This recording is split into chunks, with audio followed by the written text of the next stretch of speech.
On top of broad-based support for families, we prioritize additional support for lower-income families to help them achieve stability, self-reliance, and social mobility so that they can have dignity and aspire to a good future in Singapore. And we are making good progress on these fronts. Our income inequality, as measured by the Gini coefficient, has been steadily declining as a result of deliberate policy moves like the Workfare Income Supplement, Progressive Wage Model, and Silver Support Scheme. But helping lower wage workers get better incomes is just one part of the equation. We know that the issues that lower income individuals and families face are complex and multifaceted. We therefore need a family-centric approach to provide these families with holistic and comprehensive support and to help them make lasting changes in their lives. We will now take a further step to better integrate the common functions across the different programs in government that support lower-income families. The SSOs will deliver these functions and bring partners together to work in tandem, coordinating and integrating all the efforts for maximum impact. And the Minister for Social and Family Development will share more at the COS. A critical source of support for many lower-income families is delivered through our social assistance schemes like ComCare, which help families meet their basic living expenses and work towards stability and self-reliance. Part of the monies for ComCare come from the investment income from the ComCare Endowment Fund.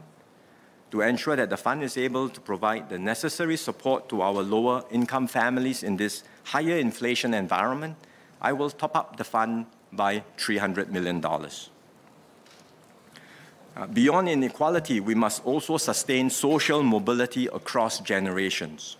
In particular, we know that the first few years matter greatly in shaping a child's potential in life. So we must do more to close the early gaps in our children's lives. We have made some progress here through initiatives like KidStart, which provides upstream support for pregnant mothers and young children in lower-income families. KidStart's preliminary outcomes are encouraging. There are some early indications that KidStart children had better preschool attendance than their peers of similar socio-economic backgrounds. Parents and caregivers on the program also said that they were better supported in their parenting journey. So to support more lower-income families with their children's early development, we will scale up KidStart nationwide. And we expect to support 80% of eligible children in lower-income families, starting from the children born this year. We have also made significant investments in the early childhood sector. Over the last decade, our spending on the early childhood sector has grown to 6 times its original size, from $320 million in FY 2013 to about $1.9 billion in FY 2022.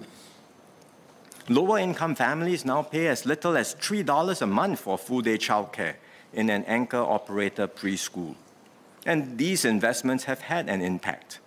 The preschool enrollment rate of children aged 5 to 6 years old residing in public rental flats is now comparable to the national average.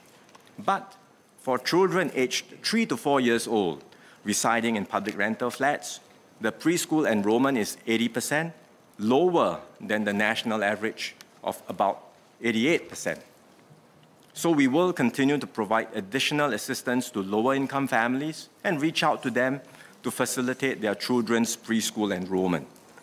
At the same time, over the next 2 years, we will work with anchor operators to create 22,000 more full-day childcare places and expand the number of MOE kindergartens.